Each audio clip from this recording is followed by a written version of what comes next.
Hello, ladies and gentlemen. This is Christelle Martinette, and I'm here with another reading for the second half of March 2017. And I just wanted to let you know how I'm going about this the reading this time round.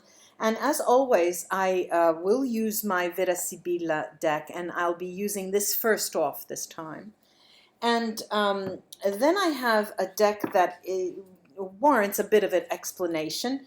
I'll show you these cards one at a time as I tell you them. They're called the Tarot of the Mystical Spiral, and it was created by an Italian called Giovanni Pelosini, and the artwork is by a man called Giuseppe Palumbo, and the notion, the thread, the theme of the spiral is really something that that talks about nature. It goes through nature in all forms, from the macrocosm of the galaxies to the microcosm of our DNA, and the entire energy of the universe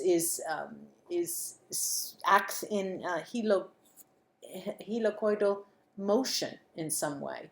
And of course, these laws are not really fully understood, as far as I understand myself, as far as I know, because what we usually remember and think of when we talk about and imagine the spiral, these are notions that have mystified alchemists, scientists, artists, mystics, and the traditions and myths in any continent talk about in some way or another the spiral, and in a symbolic language, in a semiotic way.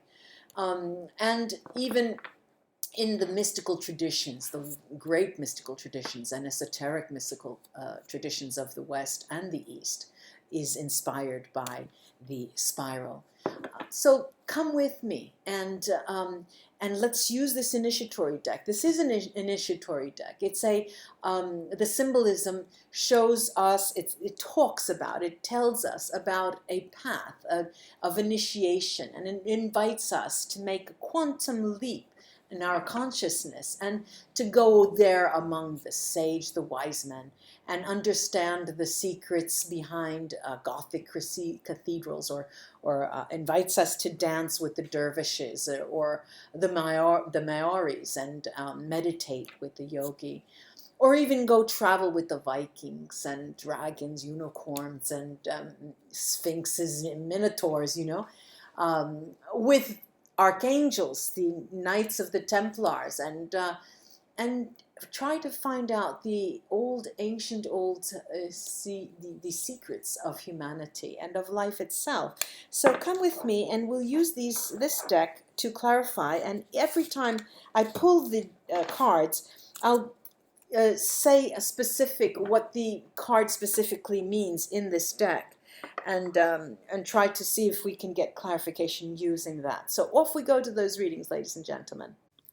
Hello, Aquarius. It's me again, and I'm going to concentrate on your reading for the second half of March, from the 16th to the 31st.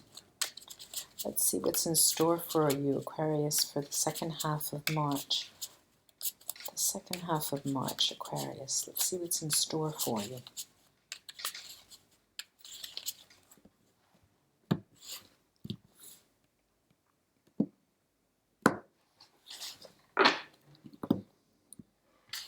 Well, many of you are very busy. So busy you're making life pass you by. That's how busy you are. Very concentrated on something very, very important to you, or so you think. And what's interesting here is that the focus of the Sibilla card spread is Gran Consolazione. So you are seeing a larger picture here.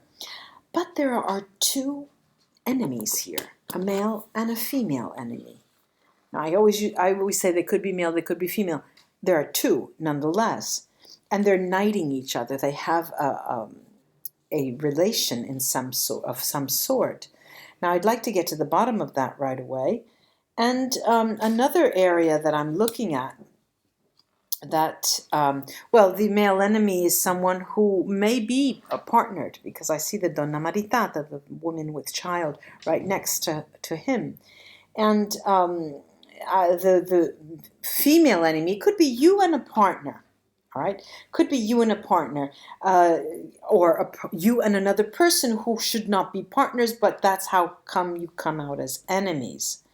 You are the enemy to his wife. He is the enemy to you because he's married. Something like that. But there are two roles that should not be in societal terms. All right, now, but there's also here a sort of sadness, happiness. There's malinconia, this melancholy, and allegrezza al cuore on opposite ends of the second row, and they mirror each other in a sort of dance of the type of thoughts that go back but then go forward. It seems as if you prep yourself, you give yourself a sort of pat on the back when you're thinking in positive terms. When your mind seems to dip into a sort of negative channel or a negative period, you ride it out and then you come out ahead. And it seems that you're working on your own for most of that period. You're sort of trying to pick yourself up from your bootstraps and moving forward, despite the fact that there are these two parties. Well, there are three parties. There's a man, a woman, and a married woman. And it's interesting, but the incoming card, interesting for me as a reader, because I see it in a different way. I mean, not in a different way, but I see it in a way that is geometric because of the layout. This is the sadness, the spiacere, and the last card is the nuptial dance. There's sadness in not being together, but there's also still the desire to communicate with that person, still the desire to communicate, one of these two antagonists, still the desire to keep in touch and care for that person. They're wanting to know about them. What are they doing? And feeling out of touch with them puts you in a slump. Now, for the most part, in the second half of March, this is what is going to be on your mind for most of that time. I'm going to take a couple of cards of this mystical spiral deck over this prison and the falsehoods, prigione, falsità, that sort of cancel each other out, but I'd like to check it first.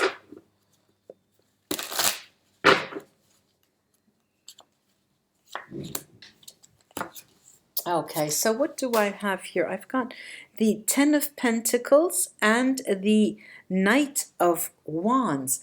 Now, the Ten of Pentacles is a card that shows Goddess Fortune on the steps of a temple, and she has a spiral cornucopia in her hand, so that definitely talks of abundance, and that's what you're involved with now, coming to the end of a project. Perhaps there is the Knight of Wands, and the Knight of Wands here is a Templar that on his horse is right in front of a spiral on a cathedral there, and it's sort of a crusade.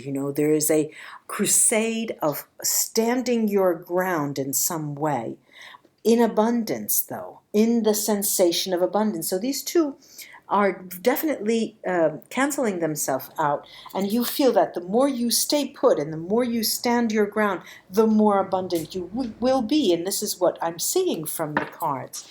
Let me take a few more cards to get some highlight with the couple there, the enemy and the companion. And what I have here is the Two of Pentacles and the Stars. Now, the Two of Pentacles is the flower of life and the spiral of the sunflower. that express the principles of sacred geometry. And usually, well, it is sacred geometry. It is a spiritual gesture. And in many decks, this Two of Pentacles talks of changing and juggling and things like that, or decisions to make. But in this deck, it is slightly different, and it expresses the order, sacred order in life, which you really are espousing, are putting all you're betting on it. You're putting all your money on that. And here we have the stars, and you do well to do so, because sic itur ad astra, this is what will bring you to the stars. That means the way you're reacting to the situation at hand is what will bring you ultimately success. Quite interesting this is. I'm now going to the enemy, the female enemy, which I am seeing as you, could be a male, could be a female, in relation to them, and see what they say. There is, of course, we are not animals, and we are not robots, and there is pain, there's suffering, but the way you're going about it is not like a crusade, but you're moving forward because you believe a certain thing, and that will ultimately bear its fruits. This is the Ace of Swords and the Four of Swords, and the Ace of Swords. You can see written on the top, mens agitat molem. The mind moves matter. And the serpent is wound around a sword. Now, of course, this does bring the notion of thoughts, and this is your strength. Your thoughts and the level at which you communicate with that person is your strength. And the Four of Swords, these are both four swords. You know, this is you, Aquarius.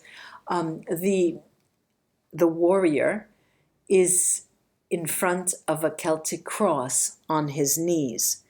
And this is great respect for something sacred, which could be matrimony, which could be thought patterns, which could be love. And you're in a position of really showing high respect for that other person. And this will, again, I repeat, ultimately, like the stars, this will bring you to the stars. Acclaim. The passion of the runes. Okay, a very strong message over this warrior and the Ace of Swords. I have Diag, Soilo, and the Nameless Faceless Rune. This is success and transformation. And if you can, hold your ground, because the way you come out of this and the way it's moving forward is so personal, because you've made it. It's almost as if you're on a mission, but because we are humans, you know, there's some leakages there, but Soilo next to Diag are really shining and shouting out a transformational nature here, and it's your doing. You are the one that is bringing your success on through the way you're acting and thinking. Faith, fidelity is something that will ultimately bring you to your goal in time. And Hera is right over the Amalato, the ill one, and it tells you to keep holding on, because it will come about as you wish. Namaste, ladies and gentlemen, Aquarius friends. I do hope this was of help. Until we read together again, bye-bye.